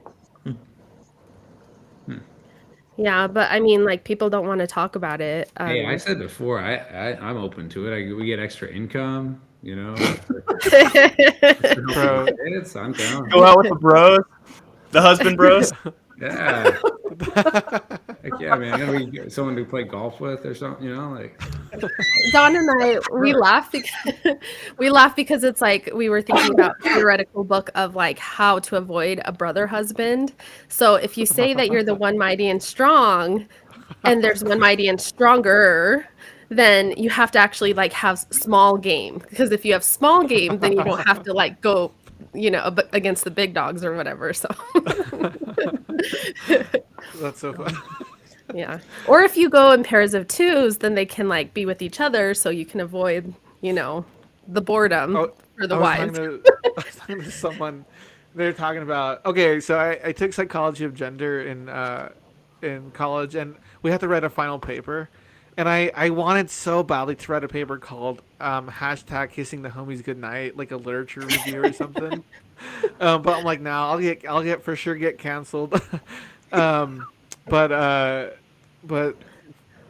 just talking about this topic, men today are like, oh yeah, we have like bromances, and we like hang out with each other, we get food every now and then, and we like do a movie night or whatever. And then older people are like, yeah, that's just called friendship. Yep, Like that's just what it is. You don't have to like make it. You don't have to meme it. It's just you just have your friends. Yeah. But Bro the cuddles. way. Well, okay, so that's the interesting thing. Like as societies become more accepting of LGBT folk, right? Homophobia has also kind of increased in a certain regard. Like back in the day, men used to, when they would take photographs, they would like hug each other or even sit on each other's lap. There's a instance even in history where Joseph Smith, like he's like camping or like he's traveling with one of the people, and they kind of like cuddle together, and it was like cool or whatever. But now today people are like, oh no, that's like super homo, Oh my gosh, I saw this stupid shirt on Walmart. It said, "Homo estás." Link that. Was it a lobster shirt? Was it a lobster? No, asking man, it? it was like a Pride Month shirt. That's like they're like that's funny. gearing up for Pride Month already. Guys, are we uh, doing our annual lobster thing next month? oh yeah, we're gonna start planning that. Thank you for reminding me. We're gonna do lobster conference. I just don't have the details yet, and I'm a big Yes. procrastinator, and I have a lot of things going on this summer. Like, because Jess is starting grad school, and I just got a new Oh, job. God, Jess. Bro, you're Yeah, not busy. and- You graduated now. You're good. Yeah, I'm graduated. Yeah. Aw, so proud of Um, her. Yeah, Jess is gonna go. She's gonna do a TESOL grad program, so teaching English as a second language. Oh my gosh, And she's so smart. She's so smart. yeah, she's gonna learn Spanish, ASL, and linguistics, so it'll be great. But she wants to do a presentation at LobsterCon too, so I'll probably put the word out on Monday, and we'll start organizing Lobster Conference. What was I saying? Oh yeah. So yeah, the whole yeah, man, the whole see, I need to do more research on polygamy myself, and I'm kind of going at it from different angles because I feel like psychology for sure is gonna have a lot to say, because psychology includes our relationships, marriages, sexuality, and then also social dynamics, and it's hard to it's tricky to pin Joseph down. Like, what was he doing? Because different theories about his motivations. See, that's the other thing is this is probably the one place in Mormon studies where psychology has to be brought into the picture because we are now talking about Joseph Smith's motivation for polygamy, and motivation is a psychological question. And historians are not trained. Well, they're somewhat trained because they have to infer the motives of historical persons, um, but Wouldn't involving psychology. scripture would be like a motivation question? It could be, right? Yeah. There's, yeah, writing scripture for sure is a motivation question as well. I mean, Nephi's motivations and his motives are like, they're subtly apparent in the text, and so are other people's. But psychology, like, that's their bread and butter is motivation. Like, what motivates people, incentivizes people, and we have not. There's still a lot of ground to cover in that area, especially in terms of polygamy. So I'm thinking Motivation is about complicated too, right? Because like oftentimes people have multiple motives for the same thing. Yeah. yeah, that's right. Yeah, Don says that Joseph Smith had like so many motivations. That's why he was such an intelligent person, is because he was never doing one thing. He was always like killing 20 birds with one stone, or 20 women, no, 20 birds with one stone. Yeah. Let me throw a wrench in the spokes here because I'm the resident like Doctrine of Christ person in the in the Lobsters group. I think You're the token Doctrine of Christ person. I'm the token. Yeah, I'm the token DOC guy. But I mean, even then, like, I make enemies on both sides because on one side, I'm like, I see the compelling evidence and I see all the reasons to say that Mormon polygamy did not originate with Joseph. But then on the other side, parenthetically, I've been on both sides of this, just as I was studying everything out. But where I landed when I actually like took it to God, I'm like, all right, whatever the truth is, like, just tell me what it is. Like, I just want to know. And he's like, yeah, that's how it works in heaven. So, like, I pissed the DOC people off because they're like, no, like it's almost like their article of faith number one. Like, Yeah. Jesus is the savior after, like, God never would ever command polygamy. Yeah. And I'm like, I made this comment on the post. People are like, what do you guys think about on Hemlock Knots? They're like, what do you guys think about this announcement? And I'm like, thank God, because you know why? On both sides of the aisle, both sides are losing. All of this is taking the oxygen for we should be talking about Jesus and how to come to Jesus. Like, let's focus on what actually matters. Like, maybe Joseph did, maybe he didn't. Like, the way that I see it, and the way that at least those who are still in what I consider as like the original Doctrine of Christ group. A lot of people left. They think they're Doctrine of Christ. But the way that we see it is like, what it boils down to is, do you know how to discern what comes from God and what doesn't? And if God tells you to do something, are you going to do it? Like, that's what it boils down to. Like, if you don't, I see, and this is kind of inflammatory, but I'm like, you know what? The side of, like, let's find all the things in history and all the scriptures that prove that God would never God would never command this. I'm like, so you're taking out all like the ability to receive revelation on it. Like maybe you're taking out every opportunity for, you don't know God's entire mind on every situation. So like if we don't understand God's entire mind on every situation, we can look for guidelines in the scriptures. I mean, Nephi had a guideline. Yeah, I will not kill people. Like that's just that's against the commandments. And then the Spirit comes and tells him, slay Laban. Like, you need to do this. I'm commanding you to do this. I mean, what would have happened if he's like, no, like this has to be Satan, like because the scriptures say God would never command me to, kill somebody. What it boils down to is, do you understand how to receive revelation? Do you know how to discern between what comes from God, what comes from the adversary? And I think that's the huge part missing in the, I don't know if you want to call them polygamy deniers or monogamy affirmers. Deniers.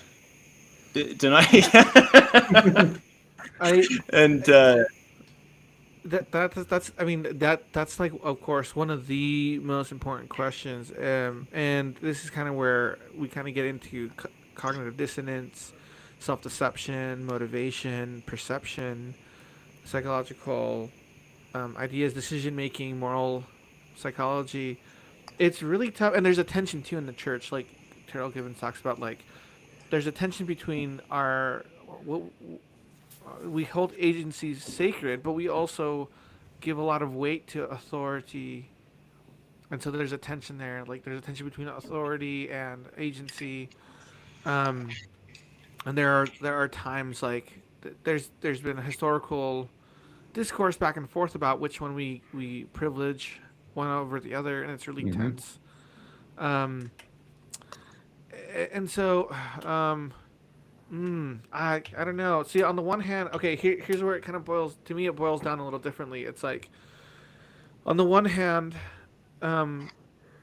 yes, maybe it's the case that, like, I think maybe people on the anti-Mormon side of things might be kind of like drumming up the polygamy drums to kind of take space to get us distracted from Christ. But then on the other hand, I'm thinking about faithful members who are wrestling with this, and it's like the polygamy question has so many implications about what our relationships look like, the afterlife, etc.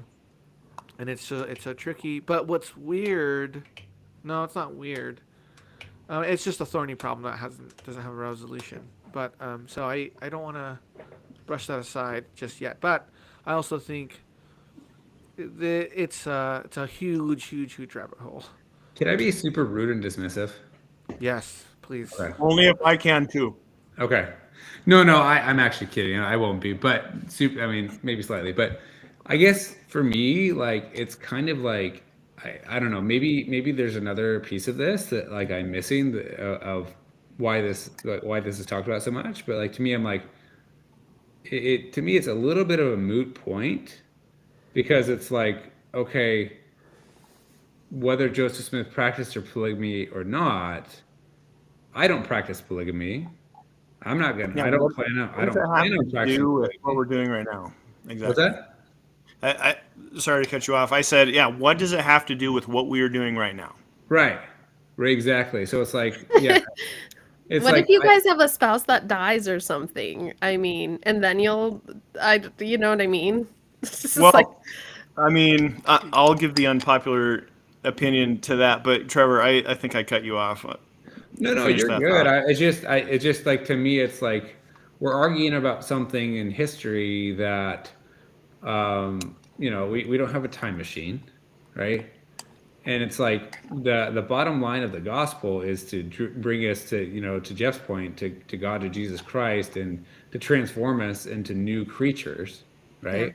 So, like, I don't say no one, but, like, in the mainstream LDS church, no one's practicing polygamy, except for, you could argue, the people that, like, get sealed to a spouse after they die or something like that. You could argue that, right? And to me, frankly, me personally, I would never get sealed to somebody else. I would, if I remarried, I don't even know if I would, but if I did remarry, it would be to somebody that I didn't get sealed to. You know what I'm saying? So like that's how I would take it. But like to me, it's like, yeah, like to Jeff's point, it's like it's about your relationship with God. So like, what I don't say what does it matter. I don't want us to be that dismissive, but it's like that was 200 years ago. Like let's focus on today. So that's my thought. Anyway. Yeah, that's that's where I get down to, okay, do we understand Alma 32? Do we understand DNC 8 and 9? Do we understand how to pray, ask the right questions, and discern getting an answer?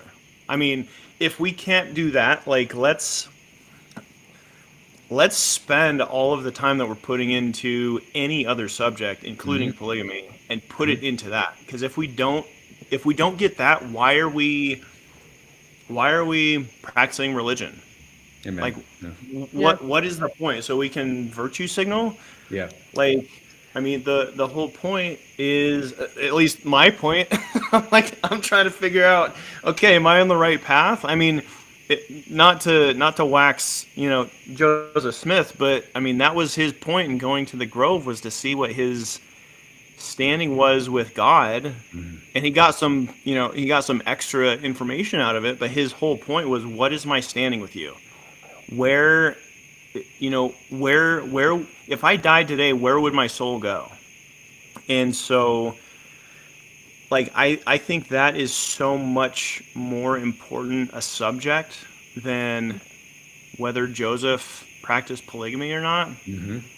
I mean, I think it's even I don't know if a non-starter is the right word for it, but how do you expect to actually know something that's 200 years ago without revelation?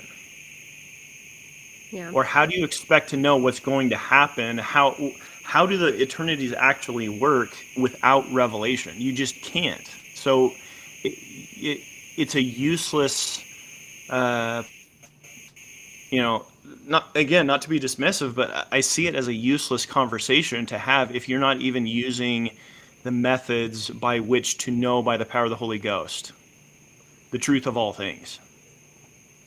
So, going back to the basics, and to throw another wrench in the spokes, back on the point about that I originally made in the chat about isn't that the Nehord doctrine? I did say like unto. I didn't say exactly. I did say like unto the Nehord doctrine being. And Trevor, you know this about me. Jasmine, you might. Alejandro, I think you might. But I mean, I believe in the doctrine of eternal lives, that, we don't only have one mortality. I see, like, if we believe that we, in one lifetime, we don't just sin once and that's it. Like, we have multiple opportunities to repent, and the Lord's giving us those opportunities. It's like, well, why do we, if we already can't comprehend an infinite atonement, why are we so reticent to apply that to multiple lifetimes? If we can apply that to one lifetime, and how many, countless sins that we do, like, giving us the opportunities, to fail and keep tripping but keep trying. Like, in as much as we don't commit the unpardonable sin,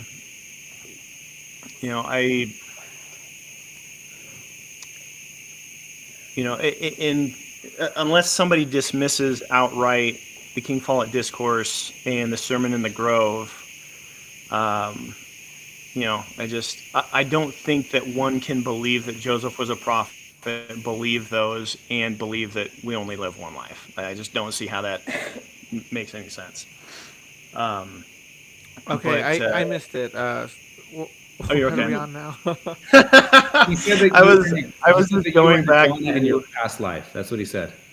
Oh, are you talking about multiple probations that we're talking about?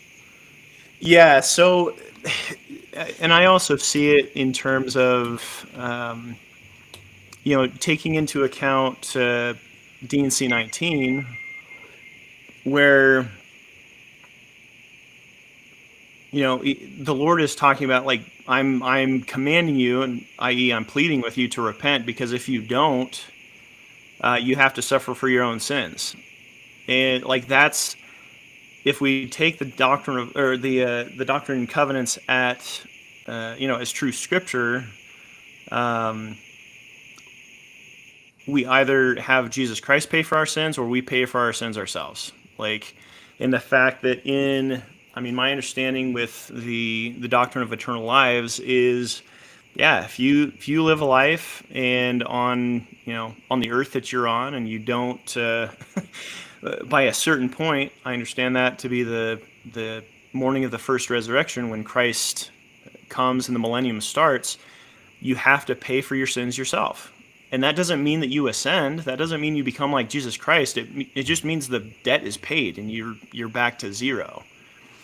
Yeah, that's interesting. Man, yeah, I love Christopher Blythe's work on this. On his The Terrible Revolution. He kind of like tracks the development of some of these ideas, and the multiple mortal probations is one of those ideas where it's kind of funny. It kind of gets relegated to like deep doctrine, well, along with like other things that collab. I even asked Christopher once. I was like, was your book just an excuse to write about all the deep doctrine stuff?"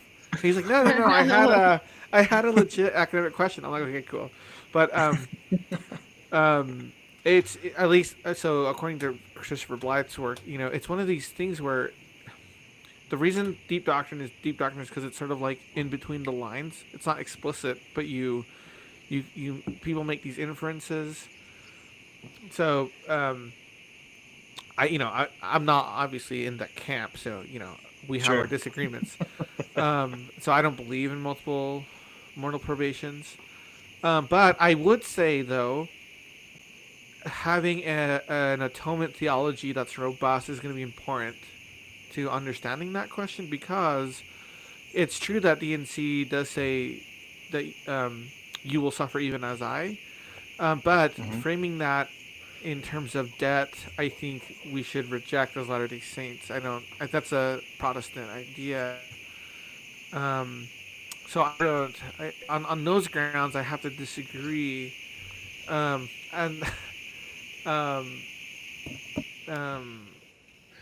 Anyway, but I mean, again, I haven't thought about it too deeply, other than what I've read, like the small bit I read about it. It's also not. From a philosophical standpoint, one of the things that I learned from reading like Nietzsche is like, one of the reasons why we're anxious about all these types of questions is because we're actually concerned about some other world, and when we do that, we forget about the present moment now, and so there are anxieties now that we're not attending to, that we're attending to because of like some otherworldly perspective that we have, which is interesting because on the one hand, a lot of Latter-day Saints would say, I love having an eternal perspective. It helps me. It's soothing to me to put things into an eternal perspective. And on the other hand, some people say, no, actually, the eternal perspective makes me anxious as well. So it's like, oh, yeah. So, and so it's a tricky thing. But can I just give you a piece of, sorry, if you're still going on that thought, I didn't mean to cut you off. No, Jasmine, it sounded like you were going to say something. Oh, I forgot. Oh, okay, no worries. Yeah, go ahead, man. And I'm good. So, I mean, this is just my perspective based on my own experiences. But like, I have always, since being a kid, I was born and raised in the church, and I always have had, and still have, this deep-seated fear of leaving Jesus Christ or betraying Jesus Christ. And I'm like, as I've thought about it, I'm like, man, it wouldn't surprise me if that is a visceral response to, I have to make this count in this life. Because, and to the point of, where it says in the Book of Mormon in Alma, this life is the time to prepare to meet God.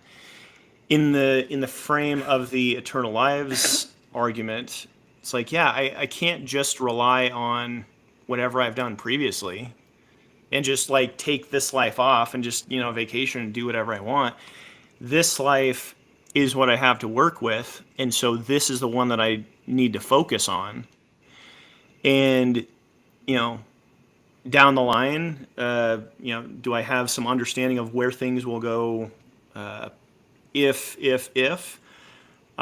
yeah, but still, like, I have nothing except the present to worry about, and so that grounds me into focusing on today. What am I doing to draw near to God, not only with my lips but also with my heart? What am I doing to serve my fellow man? What am I doing to offer a broken heart and contrite spirit?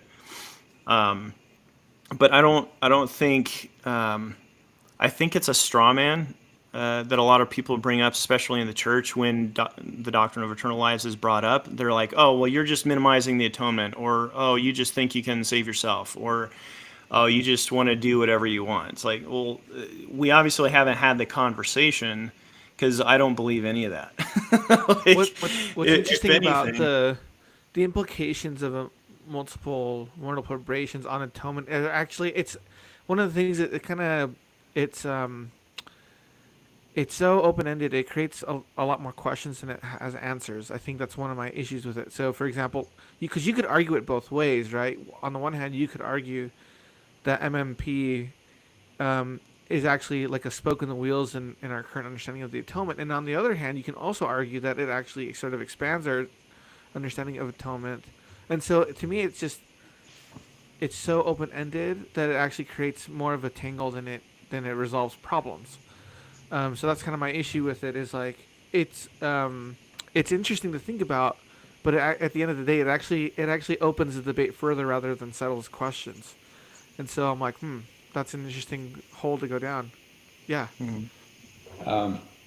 So Jeff, I'm going to challenge you. Let's just grant you, for example, that multiple mortal preparations is true. Okay. Mm-hmm. Now, how does that help you, right? Because if the idea is to be transformed into the image of Christ in this life, how does that idea serve you? You see what I'm saying? It's kind of like the whole idea with the polygamy that we were saying before earlier. You know what I'm saying? Yeah. You get what I'm asking? Yeah. So the only reason why I talk about it is in context of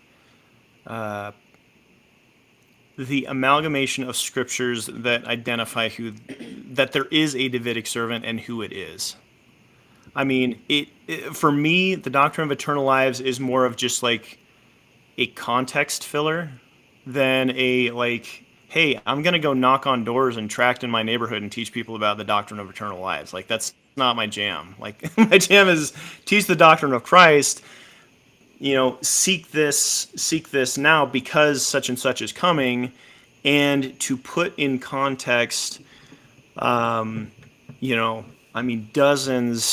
of scriptures from Old Testament through the Doctrine and Covenants,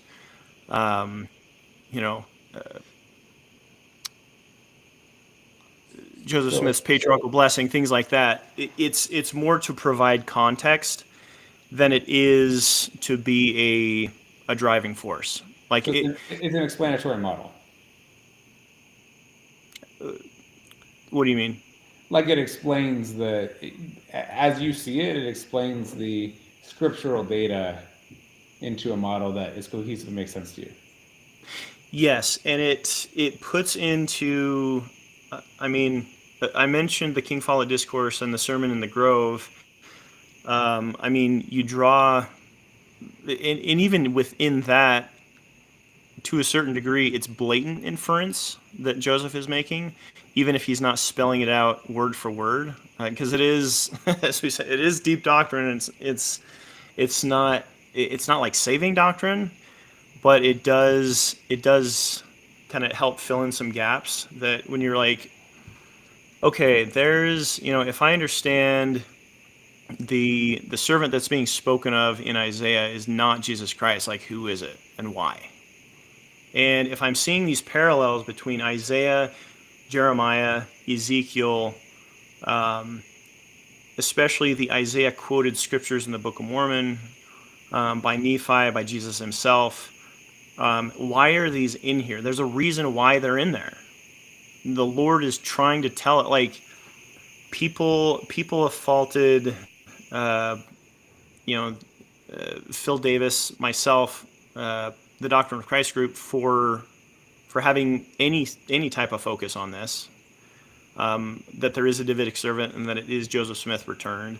They're like, well, that's not what the focus should be. It's like, well, we're just drawing from the clues that the Lord is giving in Scripture. And so if the Lord thinks it's important, then why shouldn't we think it's important? So again, it's all to put into context things that are happening in our lifetimes, in our generation, so that we don't make the same mistake as the Jews made with Christ. The Jews were looking for the Davidic servant in the wrong time period. Like, the one that they were looking for was the one described as the servant in Isaiah, and they missed Jesus because they were looking for the wrong person. So if we're one, not looking for the person, and don't know there is a person, and two, are looking for the wrong person, I mean, the logical conclusion is we're going to end up in a similar position. Maybe not, rejecting Jesus Christ and crucifying him, but if you reject Christ's servants, you reject him. You know what I mean? So it's back to your question. It's all to put things in context so that we can understand what the scriptures are saying and make sense of them so that we can know what to look for. Does that answer your question? Yeah, fair enough. So I would say and this is just a kind of like a rule of thumb, because one of the questions that's underlying all of this is like, how do we discern between truth and error? How do we evaluate information? And to me, it's sort of not a surprise that these types of debates, along with the polygamy debate, are emerging in a post-COVID kind of environment, and especially at the dawn of like this AI era where you can generate BS like till the cows come home. Like, we're like up to our eyes in BS online, and so discerning is like a really important question. And so I've thought about I've read stuff and I've thought about like what makes for a good theory, right? What makes for a good theory? So on the one hand, people would say, well, a good theory is a theory where you have a lot of different evidences converge, right? It's like, okay, well, it converges together. All this evidence is pointing towards this thing. And that's true, but it can also be trivial. So, for example, we have a bunch of evidence that the sky is blue, but yay, the sky is blue, whatever, right? But then if you have a theory, but then at the same time, let's say you have a theory that does not have a bunch of converging evidence, but instead it has a lot of explanatory power. So you say, well, if you accept this one premise, it explains this, and this, and it explains this. And the problem with that is now you've entered into kind of like conspiracy theory territory. Huh? Like proof texting? It can be kind of, yeah, because usually when people treat proof texting, they say, if you accept this, my interpretation of this text, it accounts for all these things. But the problem is you haven't actually built a converging case to support that. A great theory is one that has both a lot of converging evidence from a lot of different sources that converge on a point, and it has a lot of explanatory power.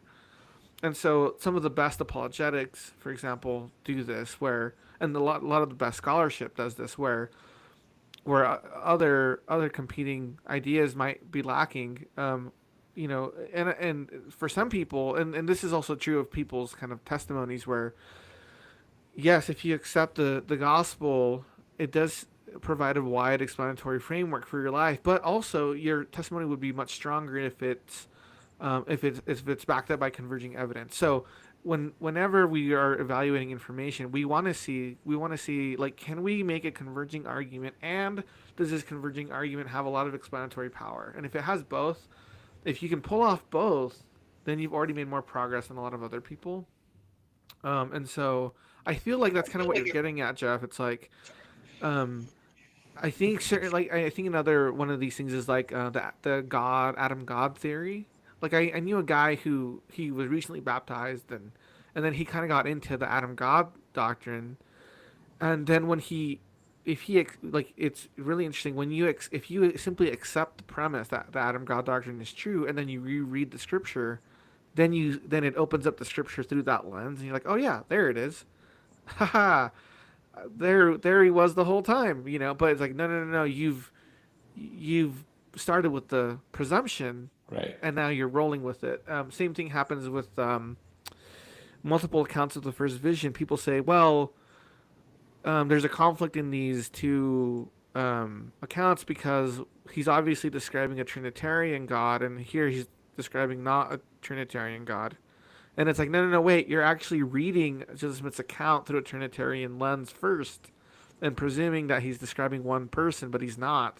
He's describing two, but because you understand the Godhead through the Trinity, you're conceptualizing it as one person. So now the accounts conflict. And so there's this, so kind of getting underneath the hood, right, when you're evaluating information is important.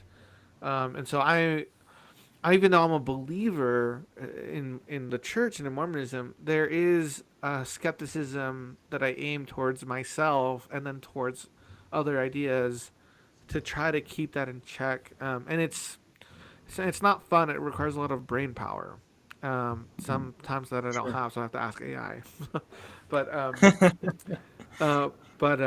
I think it's healthy to, like, kind of. I mean, Elder Uchtdorf said it kind of best. And you kind of, it's funny. You have to doubt your doubts, but you also have to doubt your conclusions too sometimes. Yeah. Because sometimes they run away from you. So yeah. Anyway, any other comments? We gotta wrap up. It's we're getting a little bit past 2 hours, but I think a good mantra for all of us to have is the only thing that withstands scrutiny is truth.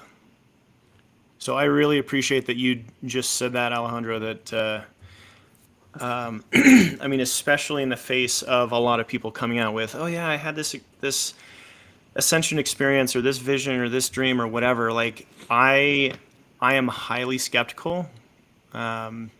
Interestingly, being in the Doctrine of Christ community, like I will reject a spiritual experience before I'll accept it outright. Not trying to be a jerk, but I'm just like, you know what? When when you've got kind of similar things happening as happened in the early church, like with Hiram Page, and I had this rock and I received these revelations, like, you do need to have a healthy dose of scrutiny, because if you're talking about things that are true or not true and they have to be discerned by the Spirit, like, you have to do that. So yeah, I don't have any problem with studying things out, ironically, as I mentioned, DNC 8 and 9 earlier, studying things out, coming to logical conclusions, and presenting those conclusions, and being, allowing yourself before God to be like, I think this is the right conclusion, but you know all things, show me what's true, and making a mesh of all those, studying things out, and not just asking without any forethought. awesome. Love it. All right, guys. It's been wonderful. It's always fun to chat with you guys. Thank you guys. Thank you all the listeners. Like and subscribe. Follow us. Come join the Latter-day Lobsters, the best dumpster fire on the internet. Actually, we really do have the best group. People covet us and how our group is. I'm serious. I don't think Thoughtful Saints can hold a candle to us or other groups like, there's other, but no one knows them anymore. I can't remember their names. Anyway, Find us on Facebook. You guys can follow me on Twitter at Roughstone Trolling. This is the Roughstone Trolling channel. Click like and subscribe. If you hated this, please let us know. If you loved it, please let other people know. And we'll see you guys on the next one. Bye.